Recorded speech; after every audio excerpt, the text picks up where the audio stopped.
Hi guys, Randy here at RT on Twitter, and this, of course, is earnings season. A few weeks ago, a friend of mine passed. Quite surprisingly, it was a bit of a shock to me and pretty much everybody who knew him, I'm sure. Andre Burnett. So this week, I just wanted to take the time out to actually maybe just familiarize people with him who may not have known him. So those of you who have listened to this podcast since the start, or those of you who have gone back and listened to every episode from the very first one, would have heard Andre before on episode 8, I believe. He had a different Twitter name in that episode. He's always changing his Twitter names. Was always changing his Twitter names, and his Twitter name now is Brando Burns, but I believe back then he was attacking Dre. So saying his passing was a bit of a shock for me, and everybody else around him, especially, his close family, and of course his friends, people like me who consider him a friend and have for years. If you listen to some of that episode, you realize that we're friends. We know each other. We've known each other for a long time. I've known Dre for many years. Just in preparing for this episode, I actually was looking back at some of my old notes and some of our old conversations going back years. And as for those of you who would have seen the reaction online when the story came about his passing, Dre had impact, heavy impact. I don't know anybody who knew Dre that did not immediately see or feel that impact that he had, and he kept people around him that were good people. There's one thing. It's actually kind of surprising the quality of people that you usually find around Dre. Obviously I'm not talking for anybody else. I can't speak for anybody else's personality, but in the time that I've known him, and I actually don't know how long I've known Dre. I remember us joking about that once, that I don't know, and he doesn't seem to. We didn't know how long when we met each other. I know we met years and years ago, and I touched on a little bit of that in a Twitter thread I did about it. I won't try and repeat too many of those things, but there are a lot of stories, and there are almost not enough stories, because every now and then I think back and I remember something else, or you see something and you remember something else, and it's just an undeniable thing. It's undeniable how much impact Dre had at his young age. We're the same age. We're very similar stories in some ways, completely different stories in other ways. I remember once he introduced me to somebody as what he would be if he had done the corporate route. I thought about it and I laughed at the time, and I still laugh sometimes at it. Dre was I don't know how to describe him other than a legend, but he's definitely impactful. And so I wanted to just play back the episode that we had done last year, 2019, just going over his own story. I think that's a good little slice of the maverick cake that is Andre Burnett. I don't want to drag it out. It's just, Dre meant a lot to me. He meant a lot to a lot of his people. He meant a lot to his family. He meant a lot to his close friends. In my thread, I also mentioned that, Dre always had a core set of friends around him, and that in many ways impacted my own view of friendship and how I saw what was possible. We had similar stories, if you want to look at it like a story arc, in that we were born around the same time in Jamaica, grew up around this in the same way, went through the same sort of things, but not we're not like twins, Dre grew up in St. Elizabeth, Balaclava, went to, as he always proudly said, Monroe, that school up on a hill, and he kept a core set of friends around him from then till now, and that was always impressive to me, as was his way of dealing with his family, his wife, his daughter. As long as I've known Dre, I've known of, well, back then it was his girlfriend, and no, she's his wife. And of course they have a daughter together. And it's just impactful.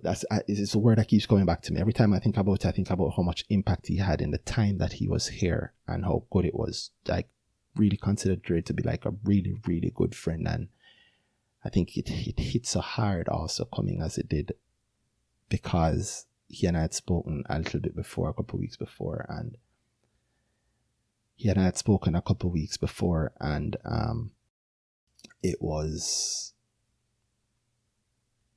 a strong conversation, you know, and it was a strong conversation. It was a good conversation. It was a deep conversation. He had recently gotten into Stoicism heavily, and I saw a Stoic quote. He had a Stoic act that he'd share his things online all the time, one a day, you know. And I saw one today that really reminded me of that specific conversation, because we'd known each other for so many years, you know. I know. I remember going to a party of his. I want to say in 2009 or 10. I remember reading a quote from him the same year too about that party and talking to him. And I'll mention the quote a little later, just to show how ahead of the curve this guy always was, the, you know, innovator in every way. But yeah, I just wanted to share this. I feel like I'm rambling, so I won't do too much of that. But I'm thankful that I got to know him in the time that he was alive, and I'm thankful that he got to impact my life heavily. Oh God, I owe Dre so much. Dre, I remember I was overseas once and my phone rang and it was Dre, and Dre said, "Yo, what you doing with your life?" I have to laugh when he called him, say something like that, because I mean, good, bad, or ugly, he always had some memorable calls, but that one was really memorable. So what you doing with your life? And I said, "What do you mean? I live in my life." What do you mean? So you never considered acting yet. And anyway, that conversation went into another place and ended with him pretty much directly headhunting me to go and work with Kimala Bennett at The Lab, which is an agency that Dre was there from the early days from the start of, I believe. Helped form it, mold it in many ways into what it became and has become. And I think about that. I think about the people I've met from there. I think about the people I've met outside of there from just being friends with Dre, just knowing so many people, so many good people, you know. I'm afraid to start calling names because I don't want to go too far down the list. But yeah, man, whether it be football, whether it be FIFA, which is football, but also not quite like football, whether it be just practicing carding people who are Arsenal fans, mostly me, and having to put up with that from people who are staunch Manchester United fans, mostly Dre, except for when that little coach there that he did not like was there for a while, you know. That's one thing to Dre was Mr. Loyal to the core. Yeah, man, when him love something, him love it gone to bed. When him hate something, hate it gone to bed. Him don't give a damn. Him not care. You can't come to him with nothing. Yeah, man, him love United no matter what. And when I say no matter what, I mean Mourinho, who I can't figure out if him hate Mourinho more than him hate LeBron, but my God. Yeah, I won't turn this into too much of a story though. I'll make you guys listen to the episode. I hope you guys enjoy it. But yeah, when you listen to it, after you listen to it, just listen to the mind. Think of the mind that came up with these ideas and is going through these ideas. You know, Dre has always been an innovator, and oftentimes we don't recognize our stars and our innovators when they're here, but it's so very obvious when they leave. And yeah, I can't stress it too much. It's just that the impact from knowing him was strong and continues to be strong in my life, and I'm thankful that I know him and that I knew him. And the stories, I'm happy that I have those. You know, they say maybe you shouldn't focus too much on the loss, but focus on what you are happy about and what you're glad to have experienced at the time. And for me, it is just knowing the stories. I mean, Dre always have a story for something. I gave a small story that was related to him where years ago when he was keeping his party by Medusa every week. I never have the money. I literally had the money to go in the party, and I'm there, and some lady that's there selling jewelry. You know, if you look good, I'm trying to impress her. You know, she's like, "Oh, you should buy one of my not costume jewelry. You know, one of these custom rings. I can't afford a custom ring." And she's saying, "Oh, well, you know, maybe you like one of these nice stainless steel things, and one of the rings there costs is either $1,000 or $2,000, but whatever the ring costs is the exact amount it costs to go in the party." And I had exactly that amount of money in my pocket because all I had was enough money to get to the party, and Dre was kind enough to not charge me to go in the party. So I had the money in my pocket, so I bought this ring to impress this lady who I got absolutely nowhere with, but I got a ring outside. And I always kept that ring to remind me of the hungry days, to keep me grounded. It reminds me of other things, but thinking of it now is just impactful how many of those cool, those wonderful, those life-changing moments are linked back to Andre Burnett, So I'm happy to have known him. I'm happy to have helped him share some of his story with the world with this episode. And I'm happy that his impact is so huge. I hope one day that the day, we all die, right? So I hope the day that I finally go, I hope to have even half the impact on people. I hope to have this level of impact on people where it is clear how good it was, how much it changed people's lives, and for that I'm forever grateful. But yeah, he's an innovator. He's funny. He's all these things, and a good friend, and not just to me, but to so many people, as you'd see if you don't believe me, just look online. And that sort of impact cannot be denied or pretended that it doesn't exist. I can't think of an area that he went into that he didn't precipitate some amount of change. Dre was in market. When he went into marketing, he changed the game. People started caring more locally about copywriters and so on. He was a huge part of that. So many of these companies, including some listed companies, have him. I mentioned a lot, but there's so many more that have him to speak about as a formative impact, if not being there from day one. So many things. I give you a quote from an article from the Gleaner in 2009.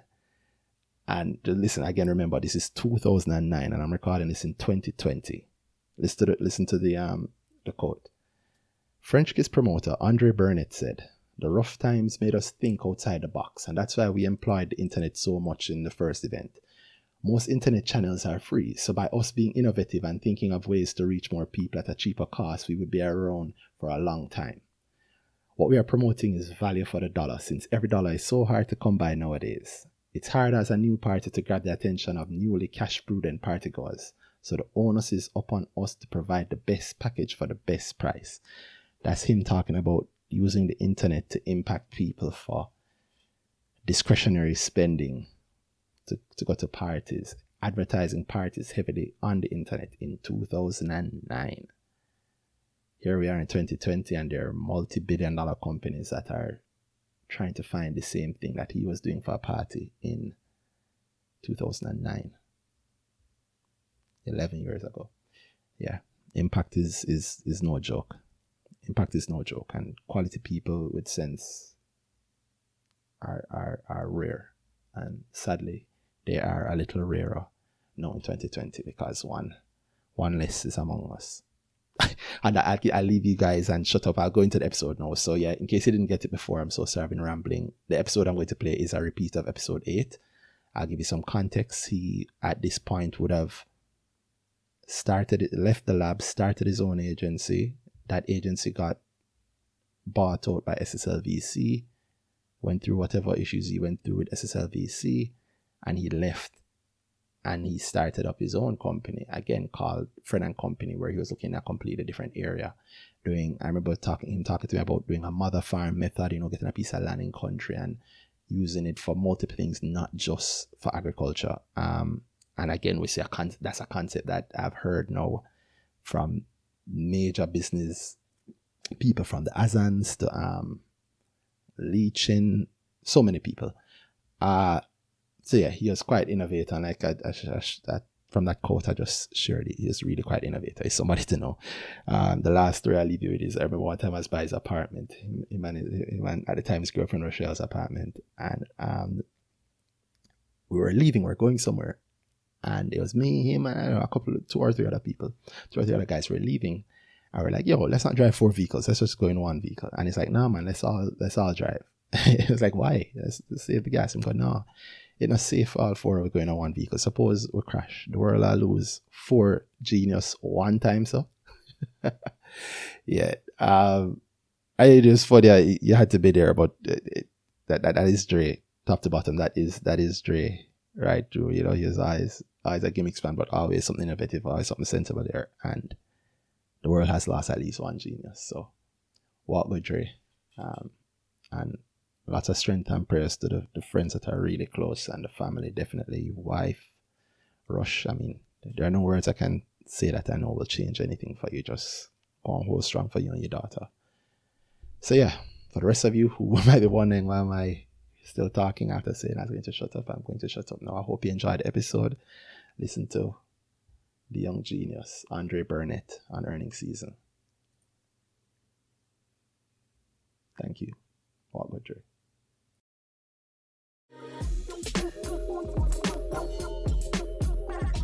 Hi guys, welcome to another episode of Earnings Season. I'm Randy at RT Euro on Twitter. And I'm Danhai at Danhai. Who also on Twitter. Anyways, are you on anything else as Danhai? No. You're not? Alright, that's cool. That's a dangerous name. And this week we have another guest. I know people like when we have guests. We've had some really good guests. I just wanted to amp up the pressure on this guest so that they know how high the expectations are. I think our most listened to episode, or second to most listened to episode, certainly the fastest riser has been our episode with a guest with Ran. Yeah, with Ran Strong, 5 Silly on Twitter. Big up Ryan again. But I just want to know that the bar is set really, really high so that we can bring on our next guest who knows how high the expectations are. And that is, what I call you, your proper name or your Twitter name? I mean, you have to start with my proper name. Your proper name. All right. The government name. The government name. I'd like to introduce Sir Andre, Mr. Andre Burnett, CEO of Fren and Company Ltd. You know, we're going to abolish them kind of titles. Oh, God. I'm into abolishment. Let's go. Yeah, man. But I mean, Fren and Company it is. I like that company name. So, Brando Attacks on Twitter. That's right. At Brando Attacks on Twitter. Man. Yeah. It's the bandit from Balaclava. All right, but happy to be here. Like, I'm impressed by what you have going here, Randy. I mean, I, for one, hate on you a lot. Registered hater 101. Like haters ball number one, you understand? Like, I'm just there, like, I'll hate on Randy to my friends, I'll hate on him to his face. But I'm impressed because it's one thing I know. Once Randy knows what he's talking about, it's very hard for him to get his teeth out of it. Yeah, that's true. That's true. If you didn't know what he was talking about, somebody would have mashed him down a long time. Oh, they have tried. Yeah, so, I mean, I'm happy to see because I think you've been talking about this podcasting for about 2-3 years now. A while now, yeah. I have been talking about it. Yeah. Big up Band Productions again. But man. Big up the guys here because, you know. Yeah, it's been good to be able to see a lot of things move from talking about it to it being in front of us. And not even me, because big up Bam in my own dream. Bam built this from little to nothing. A laptop with friends, I think. Well, two things. I mean, I hadn't met Danhai before today, so I mean, it's a pleasure to meet you.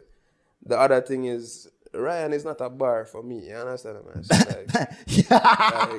Damn. Bam! Yeah, man.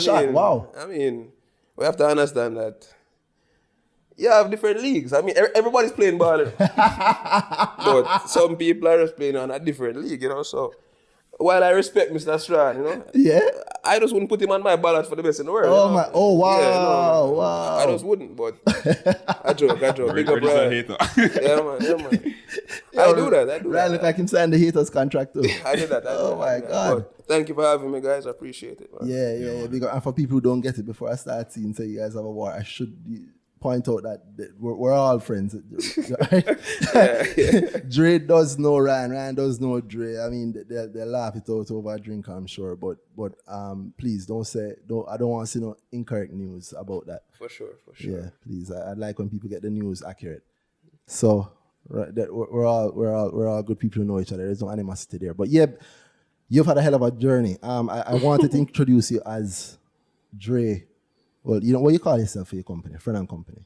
I mean, honestly, and what I've been doing since the summer is really just taking a step back, because even the Fren and Company thing, it's an inside joke for me and my family, because my grandmother used to say that my downfall would always be Fren and Company. You know? Yeah. And it's probably the one company that I'm going to own 100% of. Oh, wow. Forever. Yeah, you're really shooting this. All right, let me stop. Yeah, man. No. I mean, like, it is my holding company. Your personal, that's your family Yeah, house. so that's my family. Even the board that we set up will be my best friends on the board, and we treat it like a family company because we want to control the kind of investment going forward. Because what I've learned from my past 2 years is, I mean, there's no real predicting what happens. You have to think on your feet.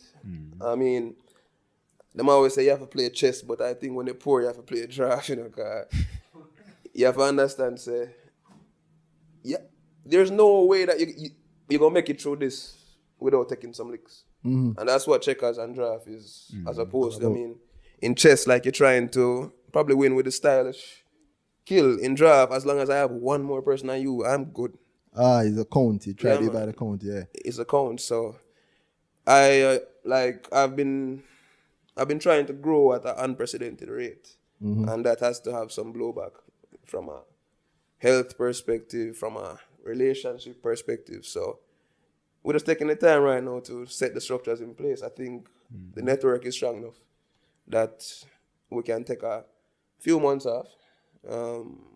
My wife is venturing off into other things. I'm able to sit down for a little bit. Might as well. I mean, I've never had a vacation, so I think once. so this is your actual vacation. You're taking the summer. Yeah, man. Right, No, I didn't take the summer. Yeah. So let me give people some context. I know people are not hearing. So to some context to Dre, I like to give a proper start. Dre, I give the professional journey. So Dre was the I don't want to say ex, but you were CEO of, not CEO, and founder. Because you founded it. CEO and founder of Muse. Of Muse, yeah. Muse was a proper company name. I don't want to screw up the company. Muse 360 Integrated Limited. Yeah.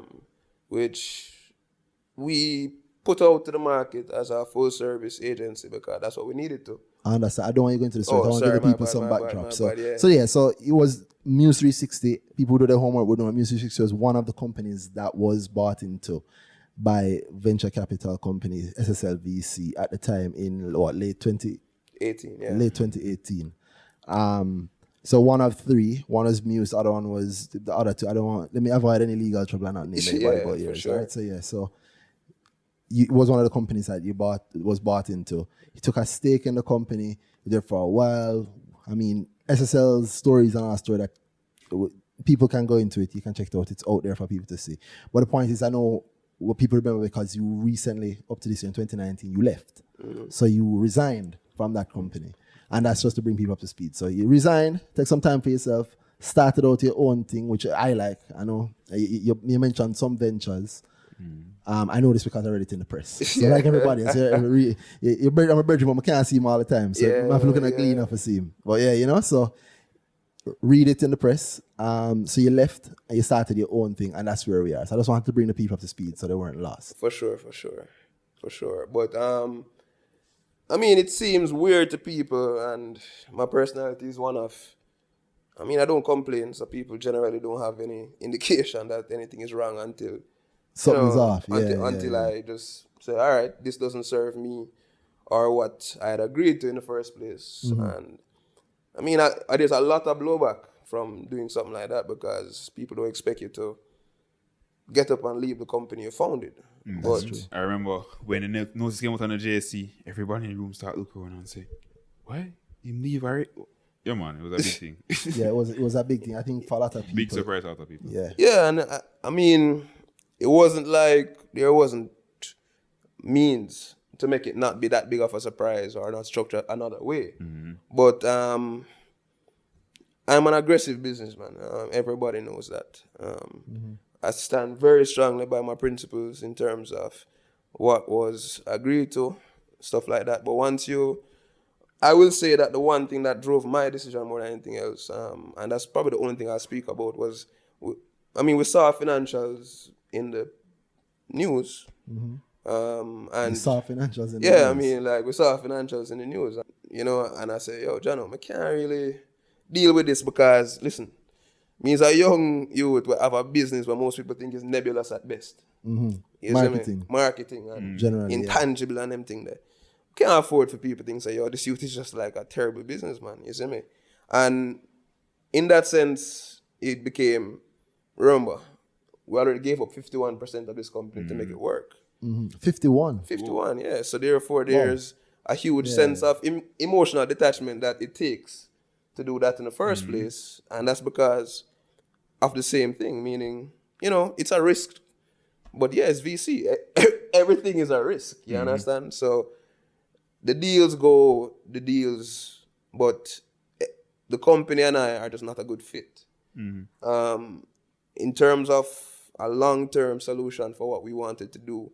And we made a lot of promises to the people who we brought in. Some we broke. Some people don't talk to me anymore because we had to fire them and stuff like that. Serious? Yeah, man. Whole heap of people. Oh, well, I mean, that's the CEO's dilemma, right? That's how it goes. You have to make the hard decisions. People always wonder why CEOs are at the top or drive the big car under the AC, the breeze in the office, and then come in 9 o'clock and come in 12. They don't realize that you don't, unlike everybody else, you don't get to go home. Yeah, man, I'll fire my cousin, man. Isn't it? Wow. Straight. Wow. I mean, it comes down to the shout because we knew that this is something that we wanted to do in a particular way. But the conditions of how the deal went change up some parameters. Where I said, Jesse, I know the one thing we can't do, I lose a big client, Because with big client, give it a little stability there. And we hold on till we realize, boy, this big client thing,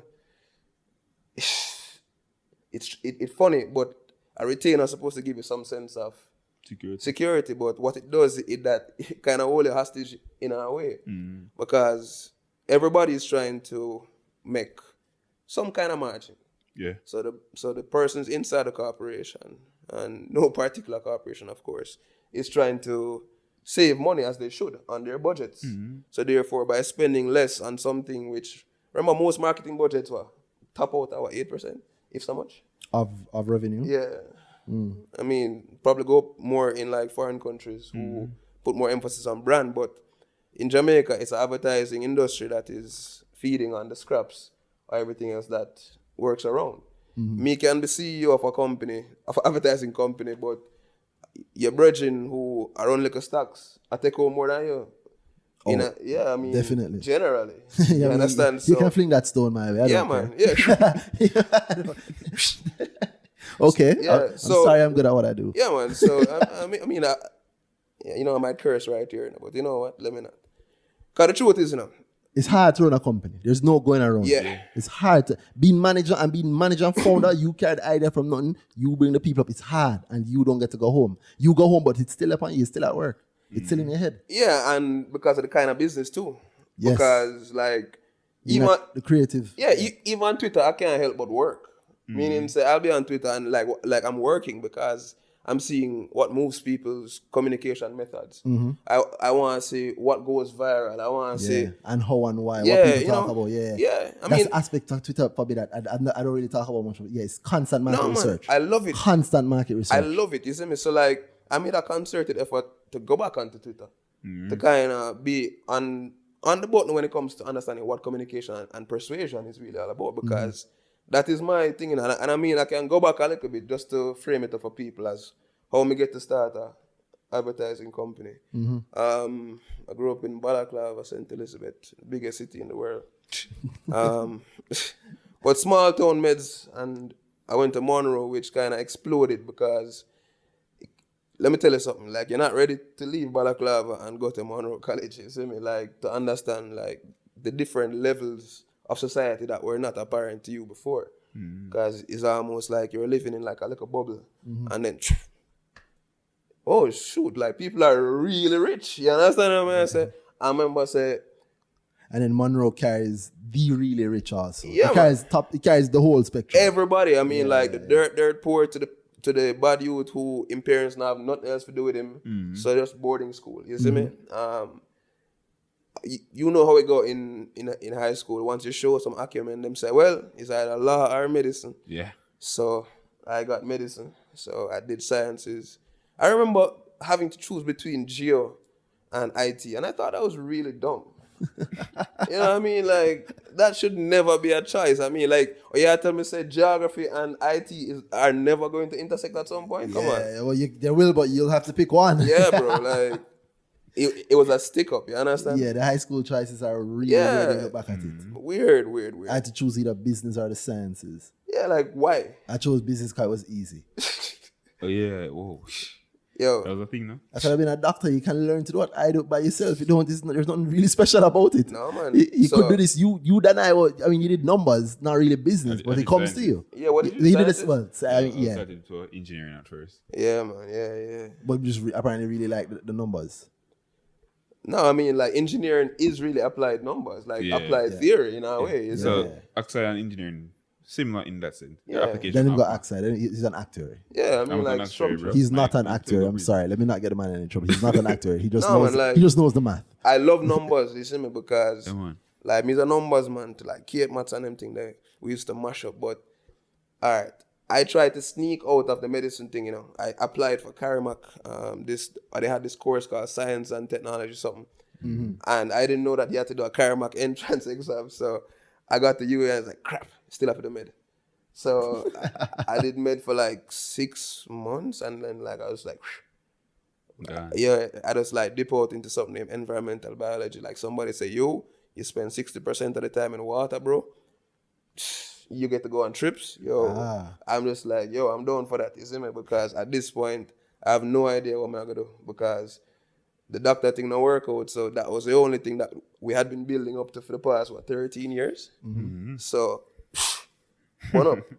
So when I left school, you know, my first job interview, my 2 demonstrators, like the demonstrator is the people who administer your labs. Yeah. My 2 demonstrators, them apply for the same job, you know. So I say, well, this get knock. Yeah, man, like this get proper knock. So at that point, now we start keep party, I think. I got a job as a med rep, which was, I think, the best thing for me at the time, because the med rep, I had to get up every day, put on like my nice shirt and my pants, and go sell some Egyptian like generic drugs. Yo, you don't know sales until you have to try to sell something where in English, bro. And it is like, it's Arab. Like Jamaican man to dig that like off the bat like that, you see me? Yeah, Especially whereas- for pharmaceuticals. Yeah, you know? where's pill and them thing. Yeah, then, man, no? but- You can't read it. Yo, but I ran that hard, bro. Like, for a company called Airtons, like, love them to death on like down on Beachwood Avenue. So I go to Bamson and go from there. Tyrone Wilson, that scoundrel.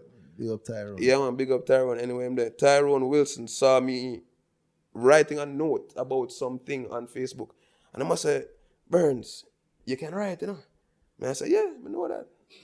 And I said, no, man, you can't really write. And I said, well, from ever since, because, I mean, like, I never have TV in my house till I'm about 9, so, I mean, you better read it. So, Tyrone called and said, yo, I want a writer for my magazine, because them time they had something named E-Zines Limited. Yes. Yeah, man, and immediately, like, me one of them, man, they were me sure. So, something, it's not something I want to do for a very long time.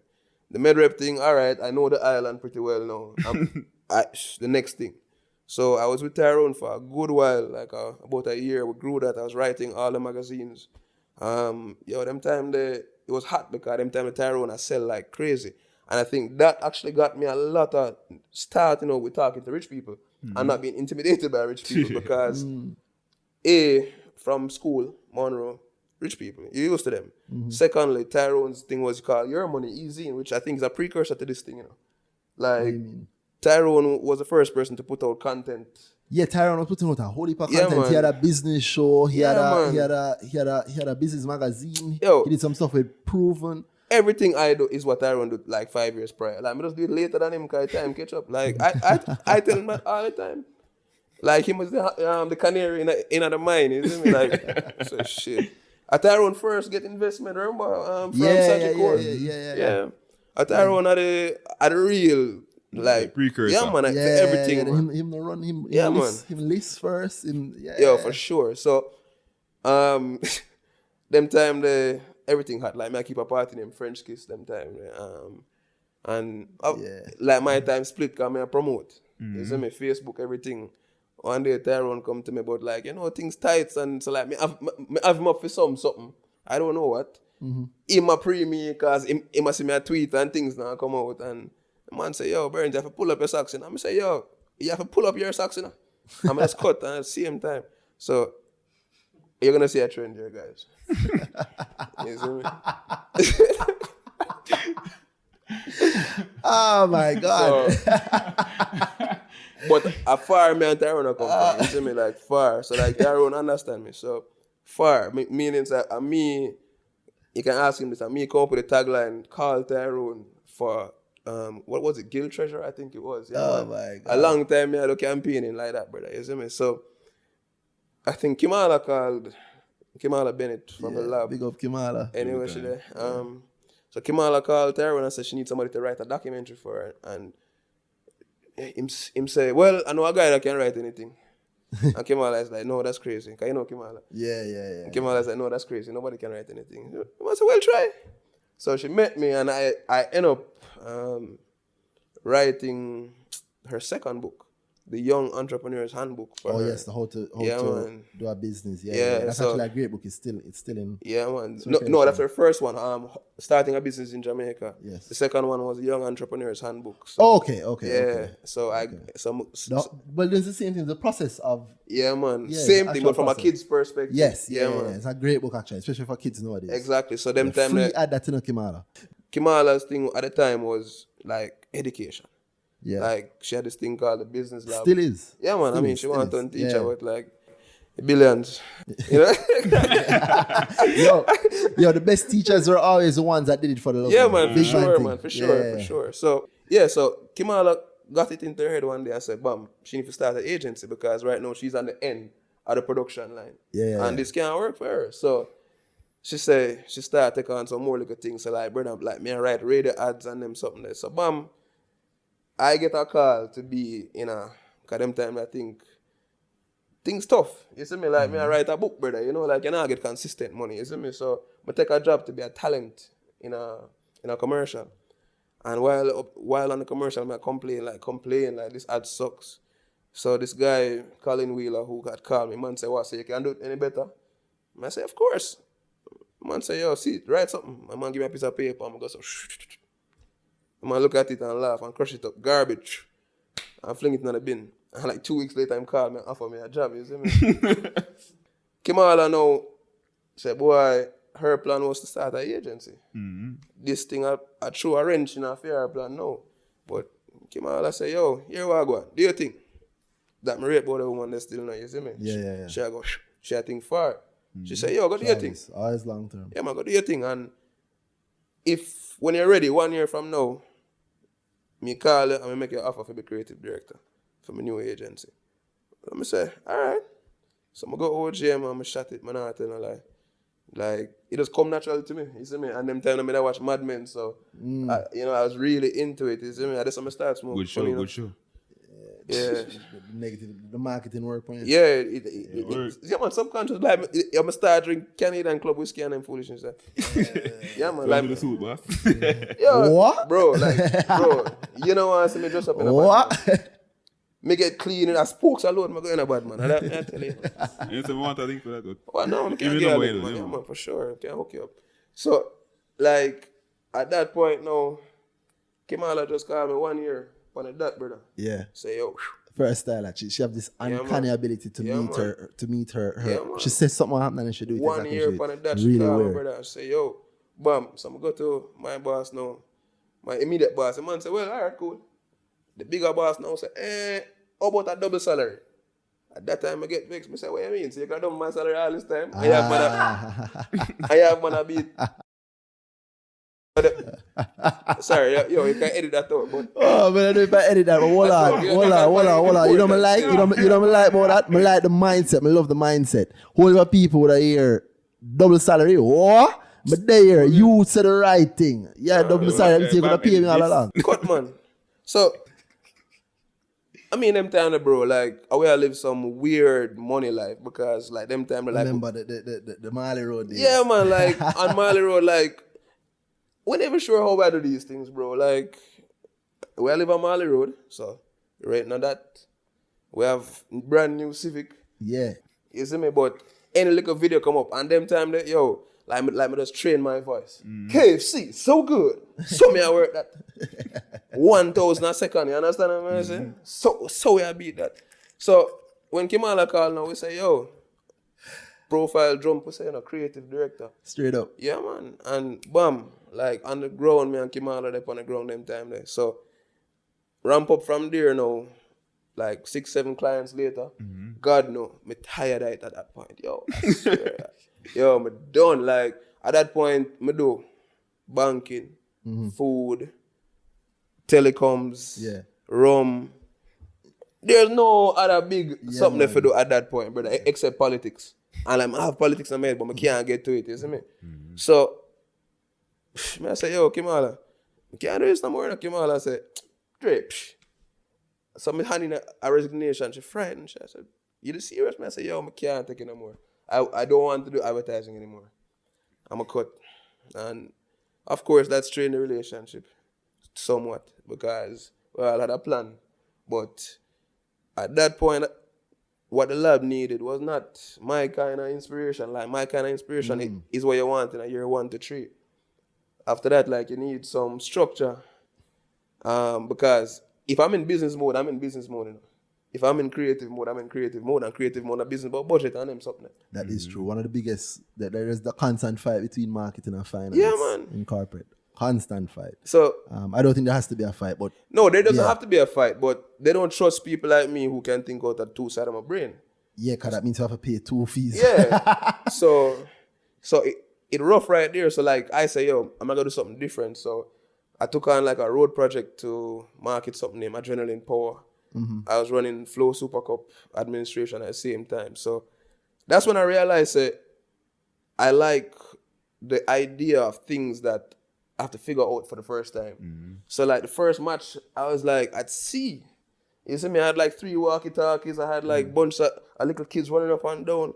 By the last match, all right, can't do it now. A man say, you want to do it next year? No. Like, hell no. You leave that. So why you leave that? I mean, The that stress level? it's not practical for my mindset. I mean, I have my mind around it. Like me come out of the hot production days, you know. Like me come out of the Clara versus Digicel days when you produce 4 commercials a day, you know. Yeah. It's a mess because you never know when somebody might change the price, so you have to shoot 3 commercials just in case. You don't want to see the amount of unused commercials that we have on them thing there, isn't it? So want something long term now. Yeah. So Campari called, I think Sky Vodka called, and I did a project for them in the Caribbean, and them say, yo, you want to bid for Campari? And them say, Campari, because I've been working on Campari for a little bit now. So them say, yeah man, national project. I say, national, what? So I say, I'm incorporate a company same time. Like immediately, because I think I did do the Sky thing as a sole trader. Yeah. Incorporate as Muse 360 and pitch for that, you see me? And Big up that. I like that again, the mindset. You get a good idea. What? You get a proper hustle. The first thing the man go do? Structure. yeah, man. Like, Yeah. So you know it, you get it, it's business. Yeah, like I know it all come to that, you know. So I mean, like Randy, like I present myself a particular way for a particular way, isn't it? Like for a particular reason. But when it come to understanding just what make things go forward, like you know when the man them come to you and say you want to give a contract, but you don't have a business, you don't have a TCC, like you know nothing like that. Nah man, you're in trouble at that point, man. So the idea was simple. I understand advertising, like down to a T, meaning say, me I'm a scientist, like I can't turn that off. So when I come in our system, I start try figure out how the ecosystem work. So I see the big problem from OGM days is turnover and not enough new input of talent. There's no school, there's no advertising school in the country. OGM is the advertising school. You bring, like you bring a illustrator to Tyrone for that, because that's why Tyrone come with I create. Exactly, so that's why me training. Exactly, like I'm gonna sit down and write a whole article say why you should buy I create, and then people still seem to be funny about it. Like when I understand, say the advertising industry is the only industry that make graphic designer drive harder and them something. There's no other outlet for creative people to make consistent money except advertising and its associated things like branding and product development. So why is there that Edna Manley not just an entire advertising school? And then I create come up and do this now. It seems weird, but it shouldn't seem weird to people. Like there is an underserved market. Anybody can tell you that you cannot find a copywriter in Jamaica. Yeah, it's hard to find. Hard, It's very bro. hard to find. I don't know if people know. That's how I actually started working with Lab the first time. Dre introduced me to Kimala. Well, you never tell me about Kimala and just give me a test for it and say, it's a creativity test. To do. And it was like, what? So I was like, what is this? He said, do it. I said, it's weird. I'm going to do it. I did it. And I guess it was good enough. That's how that's how I got to the lab. So big up Dre for that. Yeah. And I mean, everything after that is the story. But you are responsible then for, there's a couple of people named what they call, there's Kimala, listed company, there's Tyrone, of course. Yeah, man. You mentioned who also have a listed company and doing something else. So like Tyrone just launched Kintyre. Yeah, I invited Tyrone here, so it's all right.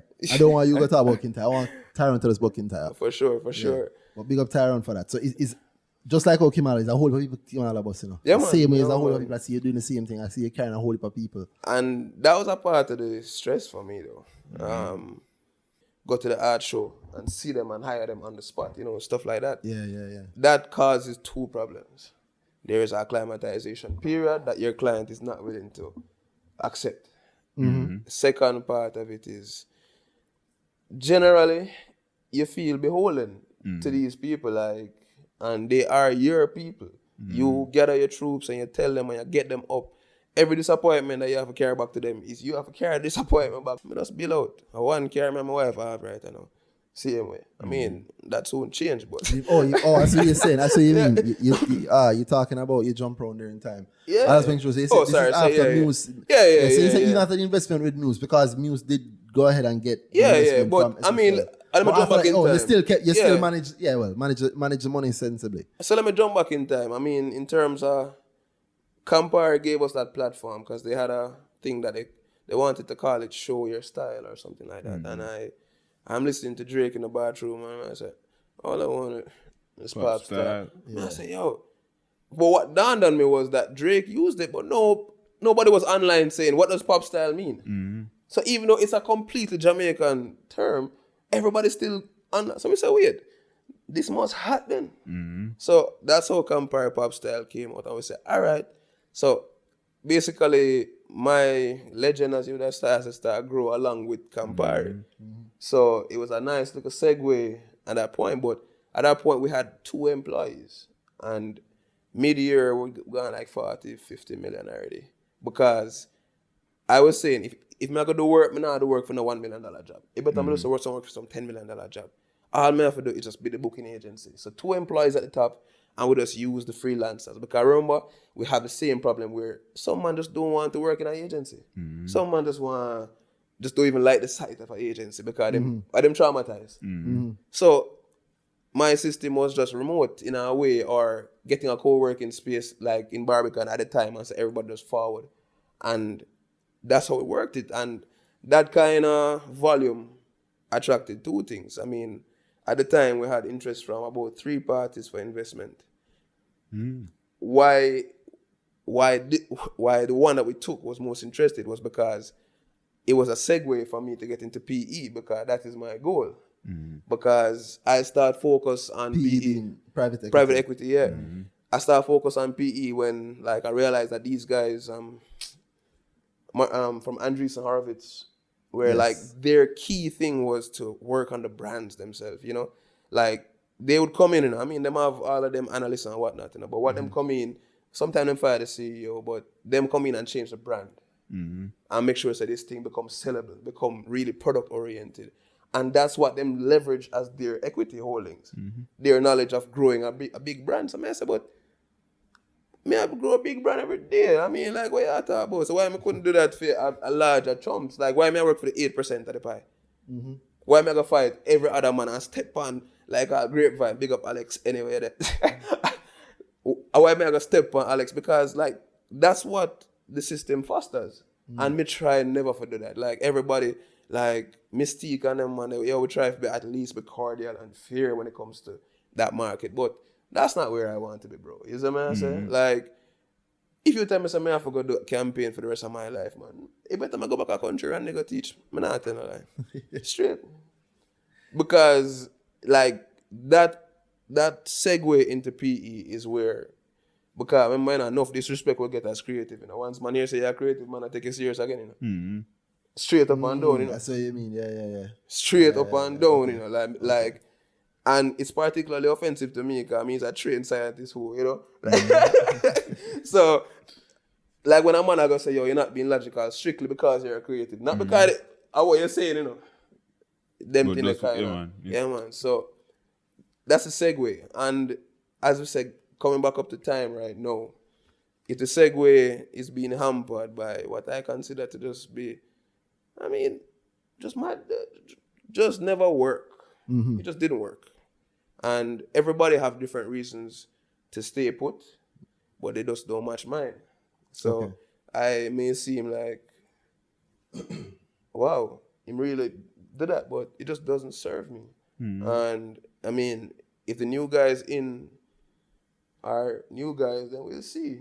And the door is open for do anything we want to do with that company as is. But I did it on Emancipation Day, so I don't know if that shit was like. It's poetic. Wow. August 1. Yeah, Emancipation. bro. Yeah. I get that. But I mean, at the end of the day, on 2 points, me, like I believe, as a virgin, I believe in people's happiness. At the end of the day, I don't believe in building something that make you unhappy. And you stick with it just because of attachment. Yeah, because then it's not something. It's not a job. It's a job. You get me? No, Yeah. And if something was becoming a job and you don't feel that you're happy there doing it, and it's something that won't take so much of your time, because running a company is stressful. It's like a toxic relationship. Yeah, it requires love in order to do it the way that it needs to be done. So if you take the big step, that's a step that I hope a man might be afraid of. No, I mean, it's what people really are afraid of is a man say, "Oh, you're mad." I mean, people, I look for me weird from with it.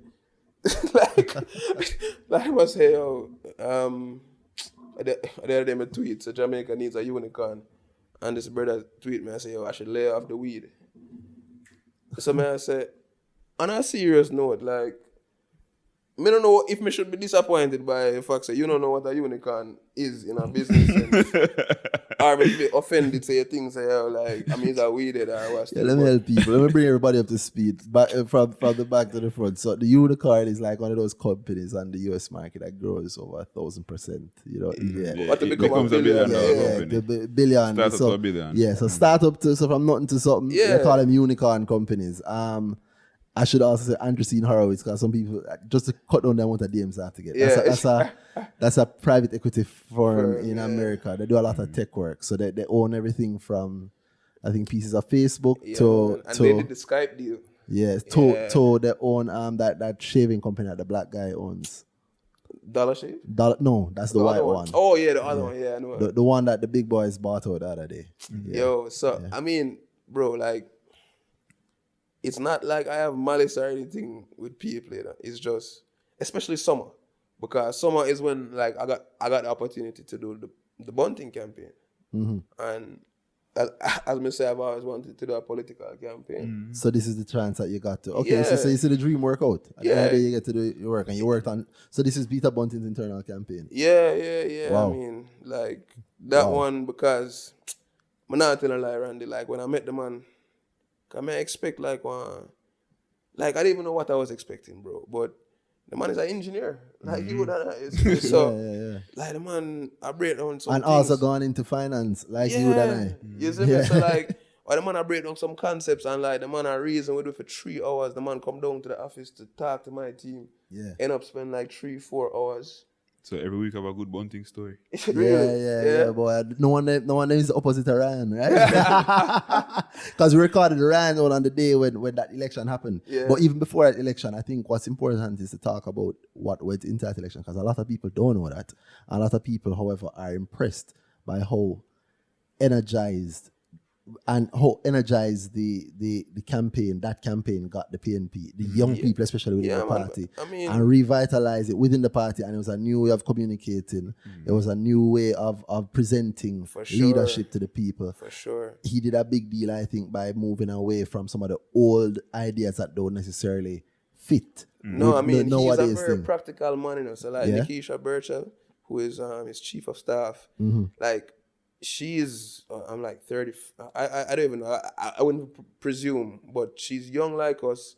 So she brought us in. I mean, like, she took a big gamble because we came in backpack shots and stuff. Because, like, I saw where they get militant from them time. They, you know, beer shots where I wear. And Same out. Yes, that be. yeah, and they took a chance, but Brad Pascal, right, who is Trump's communication chief, right? Most people don't know him, but Brad Pascal is one of the two people that tweets from Donald Trump's account. Yeah. You see me? So that even that layer of surrealism, really, that people think that it's always Trump tweeting, but there's another guy there, that kind of messes with me a little bit, right? That's that guy. I don't want to go down. Yeah. I can't go down that road. That guy he makes typos Yeah, like Trump. exactly. Every single thing. Like, the voice has to be on point. So, Sorry.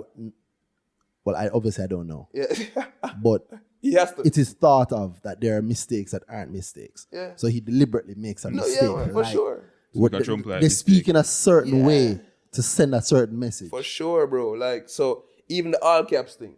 So Brad Pascal had never done any political work before Trump. So he was like, there's fundamentally no difference between selling a product and a person.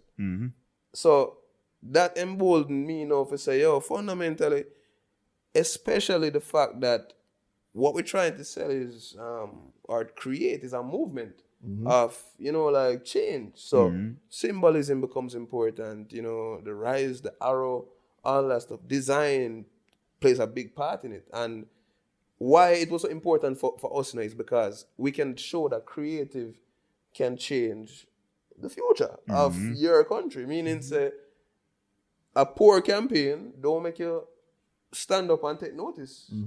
Because all we did in a Danhai, Randy, what we did in a bro, like, and you can see it, like, Nikisha from the front, because she's a social media guru. Yeah. And so me is more of a traditional media kind of leaning kind of guy. You cut your teeth on you see me? billboards and so on. Yeah. So of course me love billboards. So you have to put up a billboard out something there. Highway. I don't even remember whose idea was that, because that's my thing, me don't care where the good idea come from, Once me hear the idea, there is nothing that me come up with in that campaign.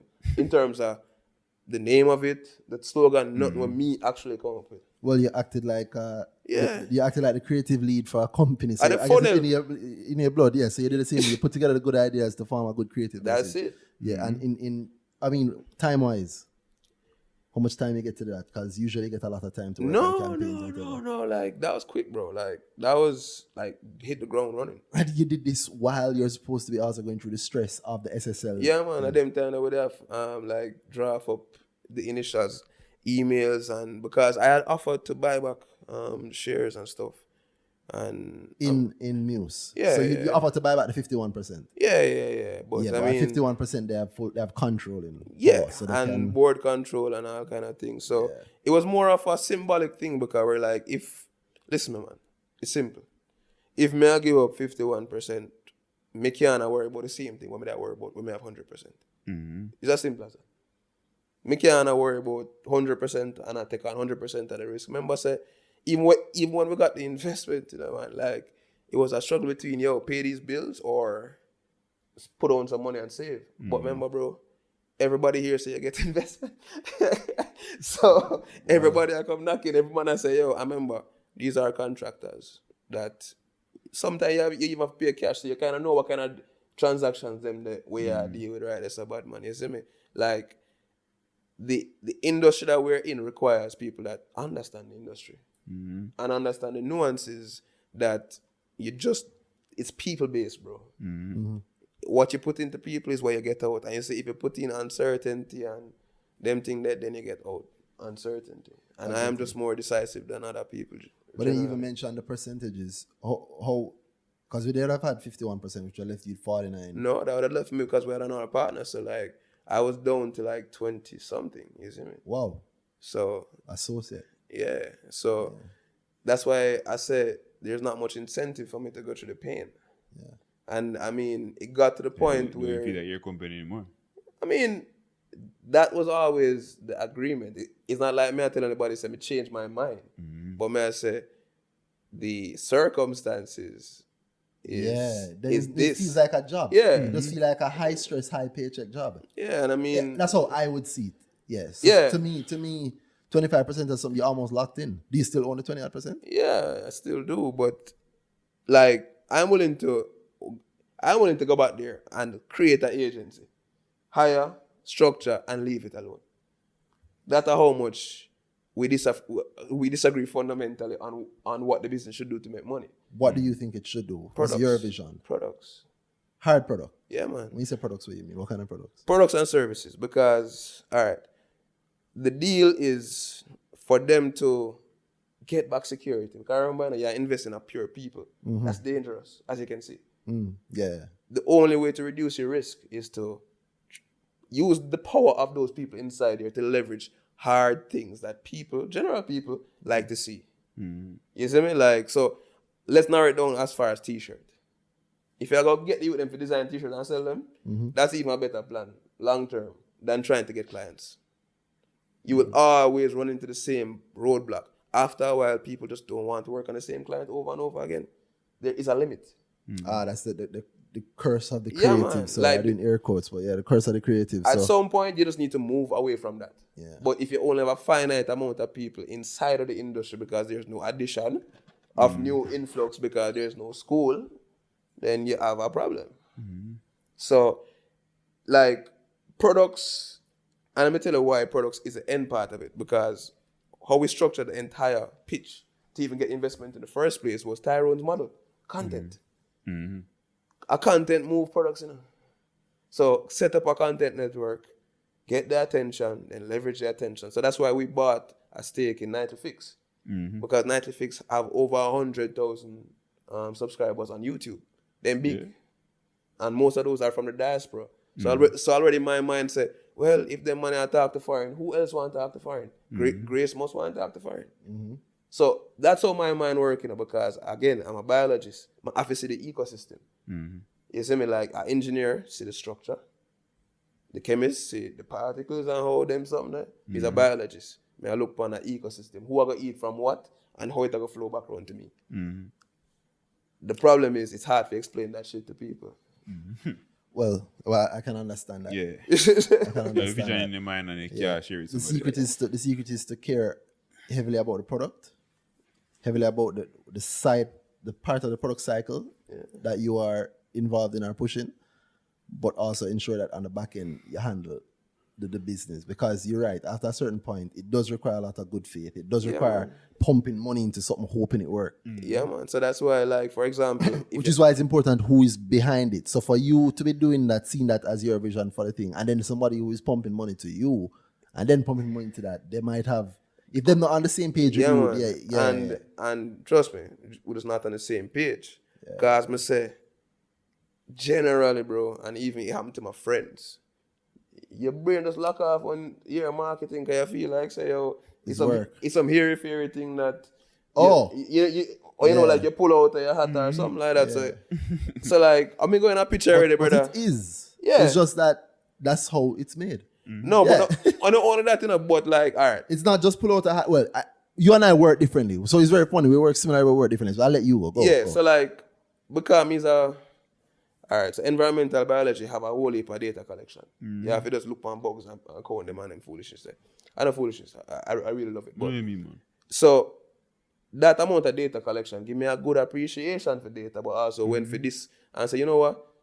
I can find out what people really are. So for example, if you're going to a bar and do a survey and line up 100 people and say, why you drink Dragon Hat?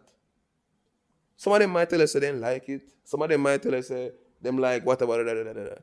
But you sit down with a man in a bar 10 times.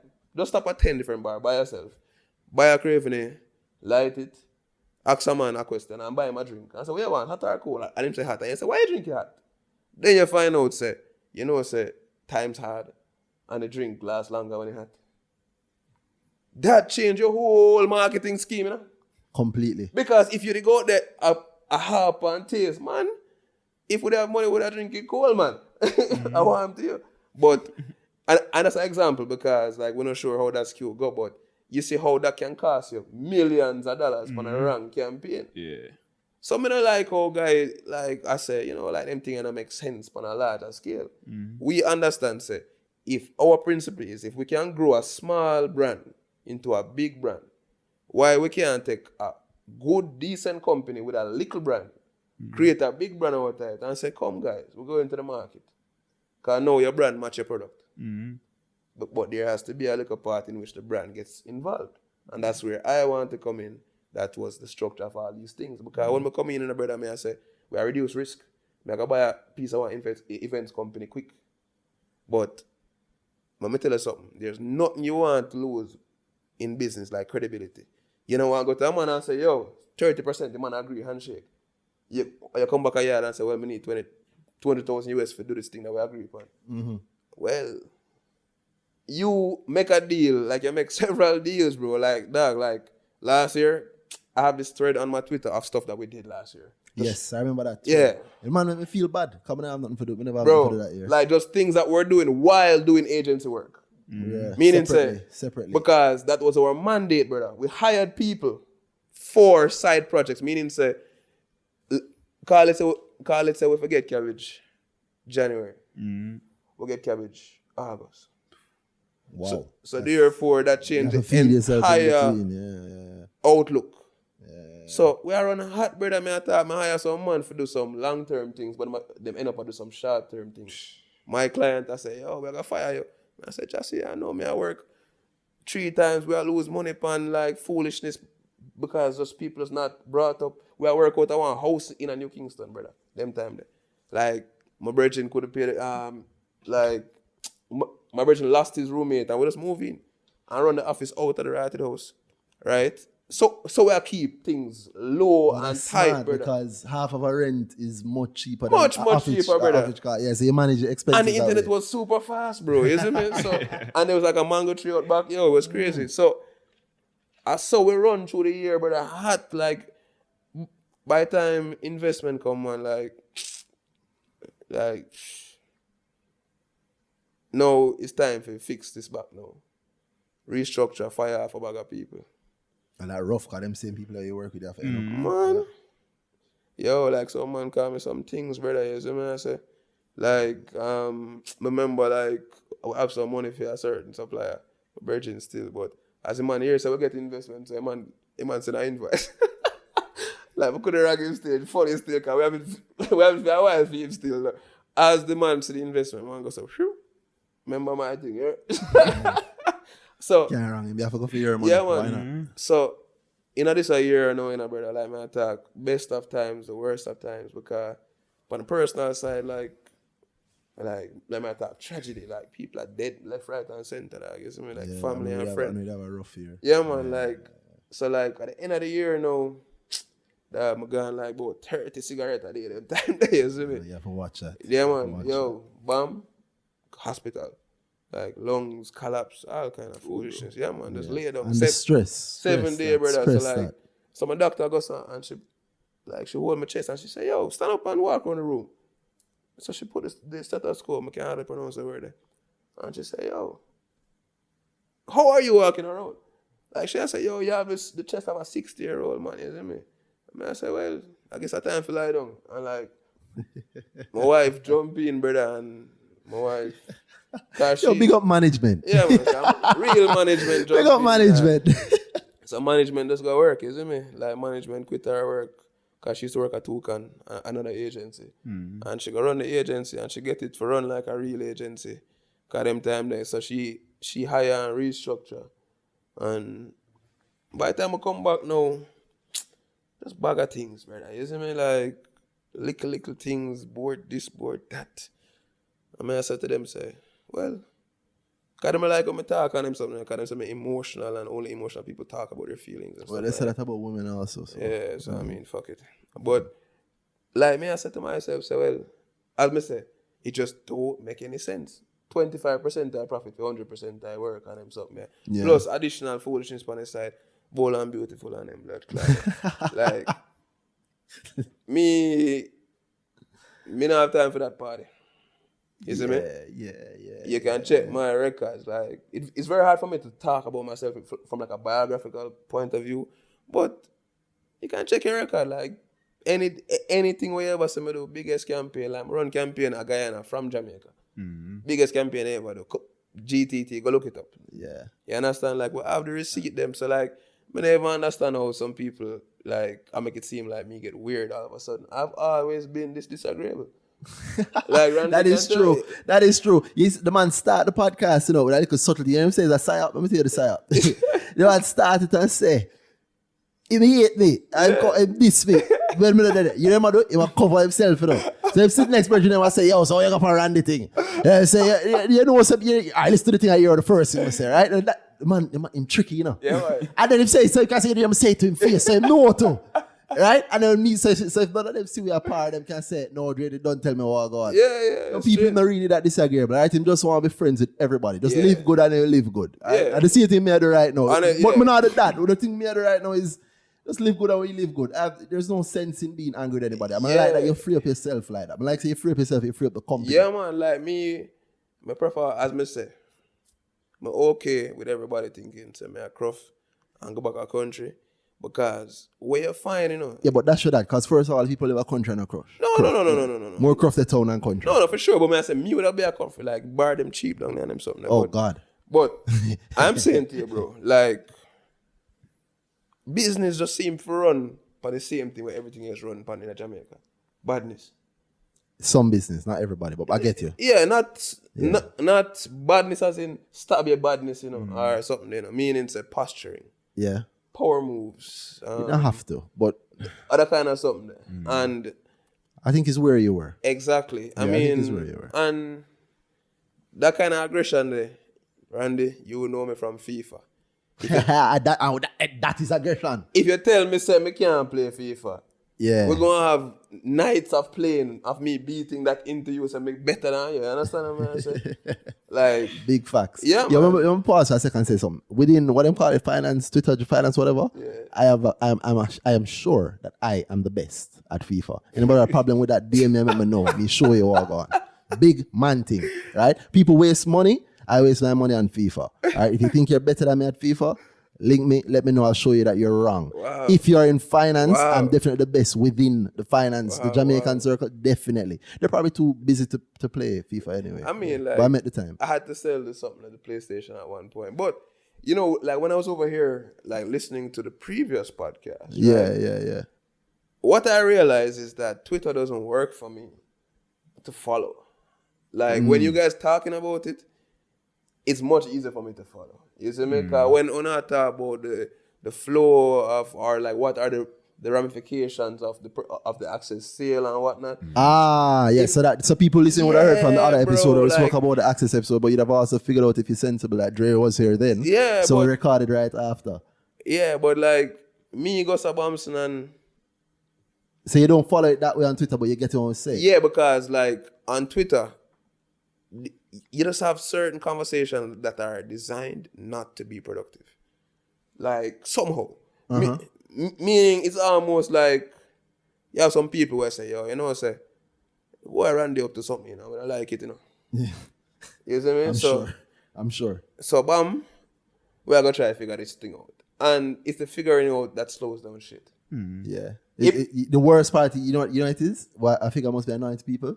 It keeps looking like what I say I'm doing is what I'm doing. Yeah. And we can't figure out what the thing I'm doing. Like, I look like him deliberately, like him say, if I'm doing something for pay, I'm doing for pay. If I'm doing it for free, I'm doing it for free. If I'm doing it for charity, I'm doing it for charity. But we can't figure out what the thing underneath where I'm try get money for. It look like him really do what I'm saying, man. It's fooling them so much, dog. I can't figure it out how. If I knew all along that this would work, I'd do it long ago. Here's the secret. I'm literally doing exactly what I say I'm doing. Yeah, but I'm not hiding anything. I have nothing hidden. The same thing. But you're right. People, I said that to say the point that you brought up. When you hear us talking, is one of the things that I am doing. Yeah. I'm literally taking a conversation that people have that used to be a different world, and I'm turning it into the world where everybody else live. I don't think a lot of people on Twitter who talk about finance realize that they naturally speak in a way that alienates everybody. Yeah, man. And I know that because they get the questions because of a lot of the work that you and me do, same way back in the day, the same. You had to break it down. You have to break it down for the market. So that's all I'm able to do. I happen to know what I'm talking about. So the next thing I get beaten all the time is, you're not really know what I'm talking about. No, you would know because you know me that I actually do know what I'm talking about. But the truth is, What me no like about the finance Twitter part though, Mm-hmm. cause I remember I said me is a blackjack man from back in the Yeah, day. yeah. Like in my 20s, blackjack are my thing. Money becomes tokenized once it is loaded into a framework. I get you. Like blackjack and like the stock market. Mm-hmm. And once it becomes No, those two things are not the same. no, Not on this podcast. No. Of course. But I understand what you mean. Like Yeah. once it goes into a system other than what you are Yeah. familiar with, it becomes something other to you, almost like a game. Yeah. So if you think people are good at it, you see me the same way you see a man who make a lot of money at blackjack. So them think there's some magic that Randy is applying, and that magic thinking is dangerous. You understand what I say? If it was magic, it would be dangerous. Yeah, so that's why me use the blackjack thing, because it's uncomfortable for people to think about it in that way. True. Versus money, which is something that we have a natural taboo with. So it's uncomfortable, so immediately people kind of get on edge about it. But then you can have the real conversation, which is, if you think about money not like money anymore, are you making these decisions correctly? Like, are you following your normal kind of something? Are you being... Because remember, crowd pull is a hell of a thing, And people hate to talk about their losses, but then promote them wins a lot. You get me? Again. Although I think people think that I hide losses, but there has to be that side to the conversation that, yo, listen, man, we are in a prosperous... Oh, you can't say prosperity, because of the bundling. Come on. No, let's be bigger than that. I'm with you. You're my brother. You're more intelligent than that. No. I am not more intelligent than that. This is not about something that... This is about that word. Me say, whichever agency came up with that, man. Me say, brother. Because... I hate that Jamaican politics is like that. The man literally won't say it, Brother. He not say, because you can't propagate it. Yo, listen me, man. There's a song by Juna Gang. When the man say, no more suffering at all. And he says prosperity in there, brother. Like, I say, so I wait. Like, Juna Gang, they on the man them side too. Because him say the word. So that is how, my God. That's why I keep saying that it is dangerous how we are being programmed to be polar. Yes, but you're perpetrating it. No. I do it jokingly. I know. That's how you perpetrate ideas through jokes. Yeah, but you're not gonna fool me. Yeah, what me not say. Yes, say. Alright. Say show on me, say power. No. What I say, I live right. No, I'm none of them. That's the thing. I can literally just say. You know, see. Yeah. I mean, here's an orange thing. No. Yeah. Which shade of orange is this? Which Peter is this? Yeah, I mean, alright. I will say, congrats. In my view, as a brethren, I can say publicly since you have said it. I was proud to know that my brethren was working on a campaign like that, Well, right? And to see it energize that party. Right, the people I know who are labor rights talk who are staunch, blood, them are labor right, or the people who are just within the party looking at it. I know they were worried because it was a new face to well, I don't want to say an old beast. A familiar face. No, it was a new face on something that needed a new face badly. But of course, I think this is me looking as an external person. I know the danger in quotations of image. But I know the power of image also, and I know that historically, at least, I was born in the 80s, grew up in the 90s, just like you. Yeah. We know, say, we're born come here about Black Man time now, and we hear, say, Siaga evil. Yeah, so we know the power of an image, suggestion, right? Yeah. And Bunting, I think, was framed in such a way to bring youth, vigor, but sense, but business-like, which was, I think, a match to what the JLP has been bringing in terms of that, right? With the prosperity thing. With prosperity, but not just that, with also the look of how. Yeah, no. Yeah, the everything look has of been how clean, everything has been up, you know what I mean? Even the things that are bad are handled in a way that we haven't seen before. Yo, so I don't brilliant, bro. Like, yeah, I don't see right now anything coming out like that, right? What you brought, I say to that brother, so I have to tell you officially, congrats, because that campaign and putting it together and having it delivered in such a way, because yo, me not see one ad on TV, I heard it was there and I hear the things on TV, but everything I see through my phone. Yeah, man. WhatsApp, Twitter. So like that are the power of like the framework, I say. No, that's the power, no. Yeah, no.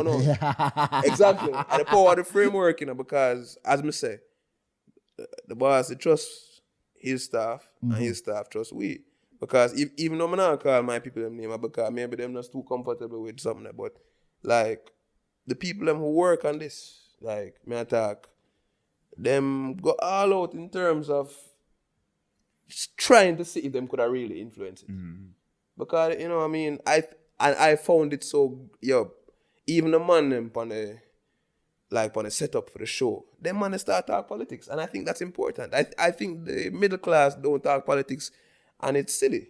Yes. In Jamaica, the poor people and rich people talk politics. Yeah, the ultra rich and the ultra poor Poor, decide where everybody goes. I mean, like that doesn't make any sense. So I was glad when my team took part, and I say whatever result, I just think so. I just kind of happy. Say nothing, no big riff or anything like that. Everything is good. Yeah, it's good. I like that. I like that. Yeah, like big people, bro. You know? I like that. I I love like that. that. So I like that new face that things has been happening. Like I said, I was really proud to see you bringing that, and then and to know that that's something that you do.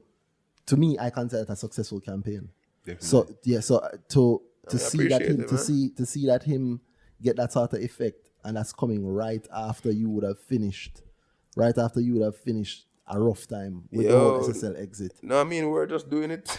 All right, but that's the thing, you know. I keep going back to the fact that we can run a whole heap of multiple things because of how we're cultured to run different campaigns. So, I mean, and just to kind of show, like, where we are right now or where I am, this Fren and Company thing, as I say, it's an inside joke because my grandmother thing, but can we apply this creative power to some other industries? That's the question I ask myself, you know. All right, but then let me ask you some hard questions. So let me ask you the hard questions. Can you take the lessons that you've learned from the Muse 360 experience and apply it to this? So, for example, I know that when it comes to creativity, you have it down locked. So right? that's a big lesson that we're going to take from that. All right, but not just but that's a lesson that you're already good at, right? And I also know that you're good at running multiple projects simultaneously, getting the right people inspired and putting them together. What about the hard side of things, the numbers? Because you started by saying that you were, like you woke up and then you see the numbers. That frightened me here say you and me find out the numbers same time. Right, and you're within the company. So what lessons have you taken from that in terms of looking more on the hard part of the company? Because at the end of the day, the financials are the company. So that's where it went wrong, because you give up the hard part because you say, that's the deal. A bigger entity comes in to manage the stuff so you can go do what you need to do. So that's the first thing and it's not like give up like we don't know what go on, you know? Like there's no responsibility that I would absolve myself of, you know. As CEO, you can't do that. But there's no way that I would agree to not me picking who is my accountant ever again. For example. So one of the lessons you've learned is you more direct control over who handles. Yeah, man. Who handles the and the bigger thing is that I don't think I will act as a CEO for any of the ventures. Yes. I don't think I'll go act as CEO. I mean, in any future venture? No. But if you're leading, you're leading. It don't matter what you call yourself. It's Exactly. like Musk. It doesn't matter what you call yourself. Exactly. So what's your issue with the title then? No. It's not a title, you know. It's like I keep selling. I'm going to say it on air too. You see me like Sade Powell are my perfect foil. My perfect counterpart. Big up Sade. Yeah, big up Sade Powell from Sade. NC. Anywhere Sade. You see me like, if this was sports, they would have call it tampering. You see what I'm saying? Yeah, they would have call it tampering. But Sade Powell now a bank she grew up in. Yeah. Really. But she understands, say, sometimes the creative youth them need to go bam. So my goal in these companies nowadays is start up with the idea, get the people together, put them all in a framework, get the infrastructure together. I mean, I have a paper to sign that would sort out the legal part of things considerably. So what I want is the same thing that I've always wanted, a network. You see me? So all of these companies that we're associated with now, all the things that we're doing is all a network. People have specific functions. I have a post-production company lined up that we start funding almost 2 months now. And post-production, for people who don't understand, is video production. Yeah. But the reason we start there is because that's what we want to leverage first. Meaning, say, oh, so you own a real estate company that have 17 different or something. Oh, sure. So we'll start filming them for you and put them up on Airbnb for you. So you're almost being a gap company where you're bringing Exactly. offline companies online. Quick marketing, but In other words, using the skills that you perfected using the bunting campaign. No, over from Kimala. The decades. What I mean, Yeah. we'd have seen some elements of it there. You built a brand essentially in weeks. So like Strongly. So that's what people need to understand, that because of the speed of pickup, you could bring an event company to us, a farm company, an agri-tech company, stuff like that, and we start rolling out how we plan to rebrand these things, how we plan to bam. So for example, I tell people, say, we have 600 acres of farmland that we plan to work. People are really freaked out by that Gleaner article. Like, people are like, what the fuck? Yeah, they're trying to understand why it means, because it seemed very confused. Like, you're going to say, yo, you need to come out and tell me about it. I know that was a poorly, I shouldn't say poorly written. Let me say that it looked to me, because I don't know anything about it. I don't know what I read. I read it same time like everybody else. And what it looked to me was like, somebody write a full article and then it gets edited by somebody else. So pieces don't really fit together. It's not making sense. That's the risk you run. Like, that's the risk you run. I mean, like, kind of doing those kind of interviews. But, prior mercy. Tell about the 600 acres and what you're saying, how it fits in. Yeah, so, remember, guys, my thing has always been, we don't get the respect we need. Because it's hard for a bank and even borrow the money as a creative agency. Yes. Yes. The creative side of things it's hard to get money. So we need some tangibilities. So when me got to now and we have 100 acres where we already been supposed to go start work, because the farm is already there. Livestock. You have an next 200 that's been run already. You have an next 200 up in Mavis Bank that's been run already. And you say to yourself, all right, how do I get creative to get a piece of this? And it's kind of easy. Like, efficiency, for example. You get one company, and I won't call the name now, but we contract one company as farm management.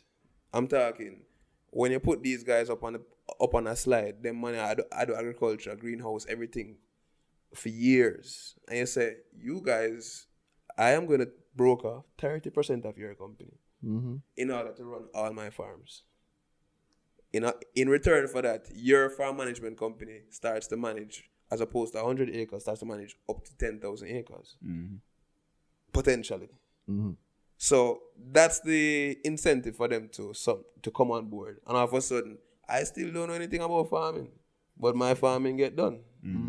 Because the goal is, if there's an acre of land and the value is X, if I'm able to add the efficiency, the technology, we can improve the yield and the efficiency and the conservation by 7x.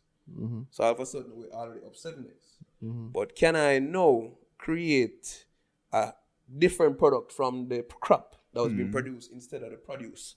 So can I create a product instead of a produce? So on top of the existing revenue line, you have something else. So it's like, I'm a farmer, but I also have a farming show.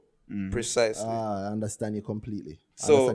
And God bless me now, or the universe, or whatever you believe, because somehow the universe, I say, yo, see some youth that was perform, but as them come off a tour, so them gone on them farm. See a young businessman that will start up on next 2 acres. Here's a guy from Ghana, like, I met him on Twitter, bro. Who, Monroe guy too, funny enough, I met him on Twitter. The man I show me say, yo, he might have X amount. Ghana or Guyana? Ghana. I don't want Joe Biden. Yeah. Yo, big up Joe Biden. Anyway, Not at all. Not at all. I don't rate him. So that guy goes now and show me, say, permaculture, all them something like. He might produce these little, I was telling 4boy over there, stuff, like some of these little alfalfa and kale and stuff like that. Quick. Yeah. But watch me. If I can drop it into the people's mind in a way that makes sense. Yeah. I can drop it into people's mind in a way that makes sense. It's pretty much like them people, everybody have like your acre country or whatever. Whole heap of people are working in office right now. Have a 1 acre, 2 acre, yo, my granny has this very.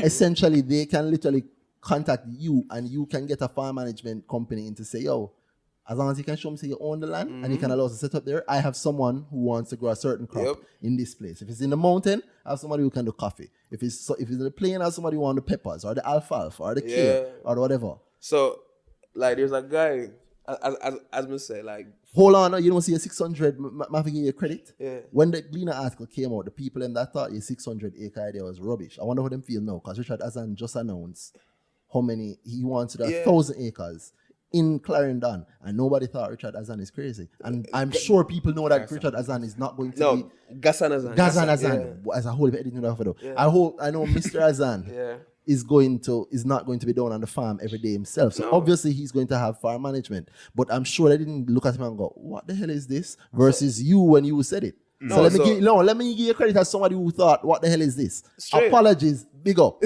You were ahead of the thing. Keep going. That's why you have to keep attacking. Yeah, no, so immediately, Randy, as I saw the thing, I say, yo, I'm sure Mr. Azan used to go Monroe. I'm a reach out to them, or the Monroe Old Boys Association. And that's why you have to do service. You think at one time I drive from town, go to Monroe, go speak, or go, like, just do things at the school and them something that, like, last year I was the MC at the Hall of Fame. Them like a thing there, because you call them and say, at least now, as a youth, what they do something, they will at least listen to what you're saying. Yeah, plus you've done a lot. Let's not be fool. You build a company from nothing. You went into an acquisition game, you still own your shares, and you're building something else. So you run a campaign that I believe if it was left to the whole of Jamaica, the whole of the PNP within Jamaica to vote, you would have definitely won, in my view. Trouble. So I can't knock that. You put work in. I like that you put work in as a youth. That I used to get trouble in school. No, I mean, my issue is that I've never learned to look like I'm working. I have the same thing. I talk like I don't know what to talk about. Yeah, man. So, and the tattoos don't help.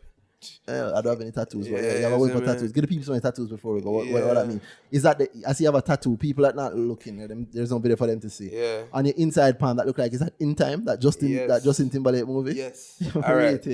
All right. So here we are going about that one. I know, but man, I'm most important. So to tell people, it looks like a digital clock, but all of the digits are saying 8. Like when a clock totally maxed out. Yeah, man. So in that movie, your time is stored on your hand. Yes. And the functional thing. The functional thing that I took from that movie, every poor man I move fast. Too fast. Every poor man I move fast. Yeah. Every rich man I walk slow. You know what I took from that movie? What that? Time is money. Yeah. Watch this. That movie is real life. Right now. Yeah. It's such a good metaphor. But the rich people are moving fast. Don't get me wrong. Man. They take the time to slow down, but they are moving fast. Yeah, but like they're moving fast mentally in a way. And or they're making every second count. They use all the time heavily. And they're being present. You understand what I say? So like even that message, and I say, I am okay with the repercussions that I get for acting a certain way or behaving a certain way, not using the Queen's English whenever I feel like and them thing there. Because me remember one time I go over a client and I have my nice little boots and a t-shirt and some ripped jeans. A lady pulled me, well-meaning lady, don't get me wrong, and she said, you think you're fucking Kanye West? Wow. Come on, man. These people need to see you. You're a young man from country you have to represent. And for like 3 years, I wear a nice button-up shirt. And then one day I say, yo, you know what I feel like I'm rich. And then I just start wear shorts and them something about, man. Yeah. And it wasn't even like after wearing like lighter clothes, you start to say, but we live in the tropics, you know? Why the hell why them have that? Yeah. Why am I dressing up like I'm in Britain? Like me, I say, tropics living there, you know? And as me say, like, don't get me wrong, you know? It's not like me don't know so them things I wear to people, you know. My mother finds it very, very weird.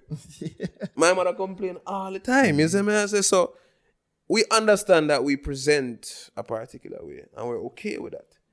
Where me not like when me sit down in a boardroom now and me do my slide them and you still not take me serious. Because them a judge the look and not the sense. Yeah. So me know say and me sign up for it. I get it. So therefore me go farm them.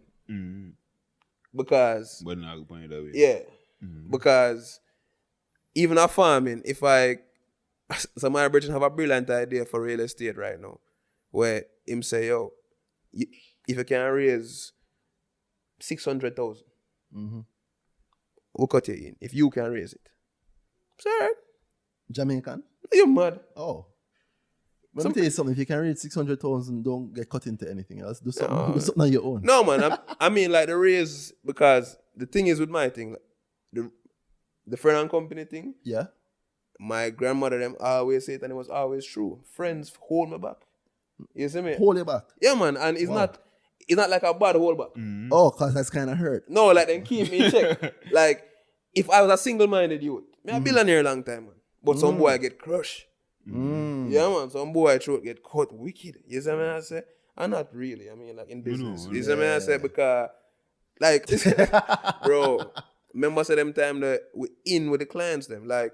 I get you. Because the quality what you know for man. is hard to put back. I said the same thing to you publicly on Twitter. When your thing came out publicly, say you stepped away from SSLV.ja. I said, yo, at the end of the day, what they've lost is the brain of the company. Yeah, anybody can have a body, but very few of us seem to use our brains. And that's the leverage that, and it might sound, I mean, anybody can take it how, but that's the leverage I had in my head, knowing when I sign over 51%. I know say worst come to worst. They still need you. I mean, no, and they even still need me. No, worst come to worst, me cannot leave. I get you. Yeah, like worst case scenario, everything goes to hell. I can just go and sit down in my room and write some articles and survive off of something there. And remember, you know, brother, all when I have money, I eat sardine and them things, you know, just to practice, you know. My style, Yeah, man. You Just know my to keep style in shape, already. you know, man. You see me? You know my style already. Look one way no matter what. Yeah, man. Manage the lifestyle. That's the Yeah, most man. important. The guys who have been listening to this episode, you haven't heard any investing info. Let me give you some investment info today. There's one tip you get from this. Manage the lifestyle and everything else can matter. It don't matter how much money you make. How much you spend is what dictates how rich you are. Yes, sir. Yeah. Every now and then I take a picture inside the bus to show my friends that, yo, I'm taking the bus today. I'm absorbing the poor. Oh my God. You sounded very privileged, Danhai. man. You sounded very privileged. You sounded very privileged. No, man, Very you have to privileged. grow on yourself. 'cause Yeah, constantly. Yeah. Never I try care to be too much far because away me from like, say, anybody boy, else. me Yeah. don't need- No, but I don't even Yeah. own my own car. But I mean, the car too much to say, boy, if you take bus, if you take the bus sometime for us, remember, say, yo, you know, reach nowhere. no, well, it's like, Yeah. I'm Stay a broke. countryman, so I'm going to deal with the bus thing, you know. Yeah. Like, and my parents never say me come out town for take bus, you understand what I say? Oh, well, yeah, boss. When you leave town sometime, you hear them talk about rich and switch. Yeah, if you man. actually get some money, it's easy to No, man, start like, to feel like you're switch. So it's always good to maybe Yeah, man, grow man. on yourself. So nothing wrong with that. no, man, let me tell you something bad, man. Well, you said the same thing. Can you say you'd rather go back a ball go teach? Right now, All right now, right. I bro, said like a because, CEO of a big thing, and ex-CEO and current, I don't know what you call it, a friend and company. man, here what I say, man. Randy, we have figured out that us, men, women, coming up right now, yeah, like, we are here generally now, say, in our like a space where it's weird because the value systems change. Yeah, what has matters back in the day. Yeah. Yeah, it's weird. Even now, my mother, I can't explain to her what I do. No, it's impossible, brother. Can't So, explain to her what I do. Franz with us. I big up Franz every time. You see me? Like, Franz said, he said one day, said the value of real estate was 88% in the 50s. I know it's 51%. Right? Like, just the sheer, like, the world economy, like, how much, like, real estate take up. It's going down. So he must say, what's taking the space? He must say IP. Like, Yeah, IPs are a killer. it's, IPs are killer. It- IPs it's are as unfair simple as game. that, As bro. I'm on record saying IPs are an unfair game. Yeah. yo, like, Yeah. the IP game is where it's going up. And guess what happened? And if I rap soon, this have to come across. Yeah, so actually that's a Yeah. good point. So let me say thank you to the listeners. We're gonna wrap this one up, but I've been Randy at RT Euro. And I'm Danhai, Danhai. Yeah, this has been the earnings season. But Dre, tell me your username first. Brando Attacks on Twitter. There we go. I don't want any badly. I want you to end the people. I like where you carried it naturally. Yeah, man. Because one thing that people remember from listening to this video, you can give them your closing idea of what you feel like. All right. IP. If we believe, so like I like to do things like a scientist. If and then. If we believe that IP is as valuable as everybody else in the world thinks, then we have to realize that Jamaica is like a 1 in a million opportunity. Because we seem to be able to generate such love and attention around our brands that don't make the mistake that happened to us with coffee, happened to weed. You understand? We have the best ginger in the world. You can test it on a spectrometer or whatever you want to test it on. Yep, the highest quality. Highest quality, bro. Don't make that pass way. Funny enough, even cotton. Yes, man, everything. Yeah. So I'm saying to you that the IP game, it requires some trust, and that's why I'm on earning season, because where I say, yeah, we understand that when I make money on stocks and them thing there, but so a couple look a bad design about the place. Could I use a one camera? Could I use a one drone?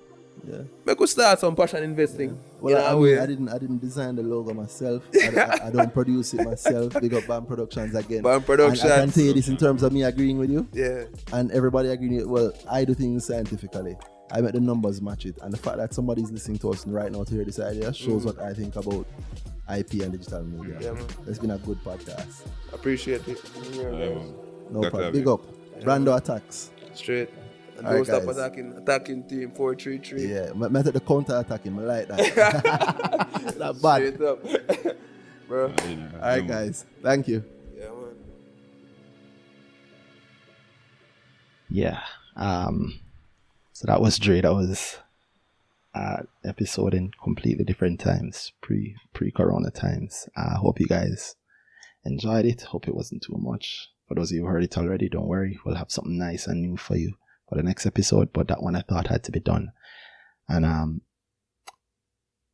I thought of what quote to try and close this with or anything. And there's some stuff from Stoicism. Like I said, I know Dre really like that. And he was getting into it.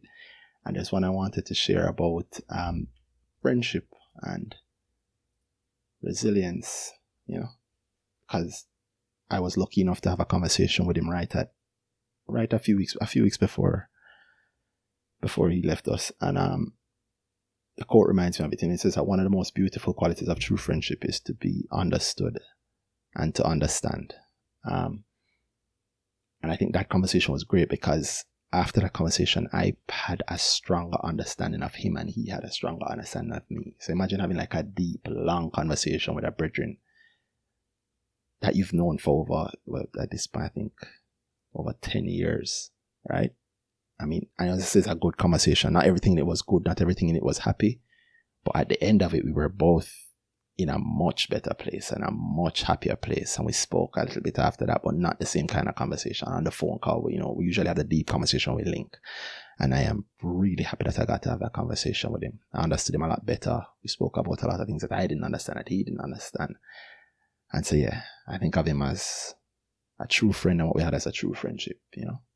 So like Seneca said, one of the most beautiful qualities of true friendship is to understand and to be understood. And I'm thankful that I could have gotten that gift from him. And I will leave you guys with the one quote from him, his Facebook from years ago. So I say Facebook, it's from years ago. When he was creating his Facebook, you have to put the about section in.